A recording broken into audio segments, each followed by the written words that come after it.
human immunodeficiency virus, or more commonly known as HIV or AIDS. There is a difference between HIV and AIDS. HIV is the virus itself, and AIDS is the condition the virus can lead to. The earliest case of HIV from man was around 1920 in Kinshasa in the Democratic Republic of Congo. It was when HIV crossed species from chimpanzees to humans. This happened when hunting chimpanzees and hunters came in contact with animal blood. However, up until the 1980s, it is unknown of how people were infected with HIV or developed AIDS. In the early 1980s, people widely believed that only certain people were susceptible to HIV. They were called the 4-H Club.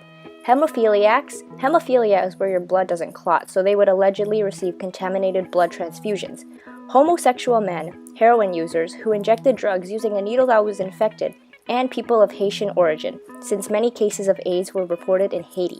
However, by 1984, researchers discovered that women could get HIV by having sex, and that there were 3,064 cases of AIDS in the United States, in which 42% of those died. By the time it was 1995, HIV became the #1 leading cause of death for individuals between 25 and 44 years old. Death rates began to decline as the number of deaths dropped over 50% from 1996 to 2000. There are 3 stages of HIV. Acute HIV, where symptoms begin showing 2 to 4 weeks after being infected. These are flu-like symptoms, however it may differ from person to person. Stage 2 is chronic HIV. This stage can last up to 10 years, with not too many extra symptoms, however again it depends on the person. And stage 3 is when the immune system cannot fight the virus much longer, and depending on the person, it could kill you. Stage 1 HIV symptoms include fever, chills, sore throat, rashes, and sweating. Stage 2 symptoms include diarrhea, weight loss, and coughing and breathing difficulties.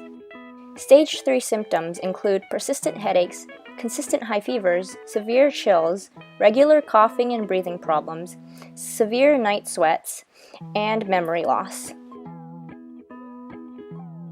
There are 3 ways one can get HIV. Getting HIV through sex is the most common amongst young people. Anal sex is the riskiest type of sex for transmitting HIV. HIV can be transmitted through vaginal or oral sex, however, it is less risky. Regardless, y'all should still wear protection.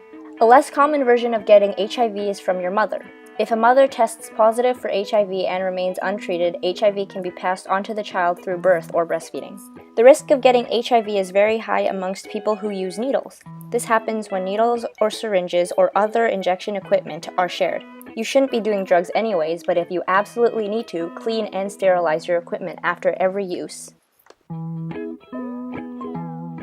The most common way to test for HIV is through blood tests. You should always be tested early, so if you receive a positive outcome, treatment can be started as soon as possible.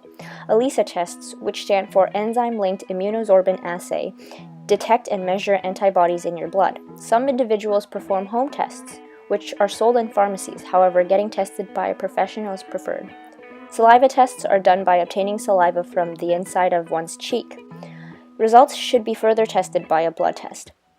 To test to see if an individual has HIV, a CD4 cell count is done. CD4 cells are white blood cells that fight off the virus. The higher your CD4 count, the better. The term used to describe the amount of HIV in your blood is viral load. When there are minimal amounts of HIV virus in your blood, your viral load is undetectable, and vice versa. HIV is incurable, however, it can be treated. Antiretroviral therapy, or ART for short, is taken to prevent the growth of HIV. If taken consistently and correctly, it reduces your chance of transmitting HIV to your partners. It is recommended for a person to begin antiretroviral drugs as soon as possible after being diagnosed. If treatment is delayed, the virus will continue to take a toll on your immune system, which can eventually be life-threatening. It is also important to get drug resistance testing to identify if your body has mutations of the virus. This is done by a blood test. To reduce the risk of drug resistance, follow your HIV regimen carefully and follow the instructions of your doctor. Though there is no known cure to HIV yet, it can be controlled. Taking medicine consistently if you are infected, wearing protection to prevent spreading HIV to your partner or partners, and sanitizing all drug equipment can lead to a longer and healthier life.